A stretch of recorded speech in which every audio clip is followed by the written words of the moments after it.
Ever wonder how your phone seems to know what you're thinking, or how self-driving cars navigate complex roads? It's not magic, it's AI. Here's the fascinating truth: machines don't actually learn like humans do. Instead, they process massive amounts of data to recognize patterns. Think of it like teaching a child to recognize cats by showing them thousands of cat photos. The process starts with training data, millions of examples that help AI systems understand what they're looking for. Neural networks inspired by our own brains create connections between these data points. The more examples they see, the better they get at making predictions. But here's where it gets really interesting. Modern AI doesn't just memorize, it evolves.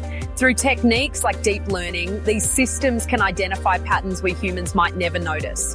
They're constantly refining their understanding, getting more accurate with each interaction. Take recommendation algorithms. Every time you like a video or skip a song, you're feeding the system new information. It's learning your preferences in real time, adapting to your changing tastes. The result? AI that doesn't just follow instructions, but anticipates needs and solves complex problems. From medical diagnosis to climate modeling, these learning machines are reshaping our world one data point at a time. The age of truly intelligent machines isn't coming. It's already here.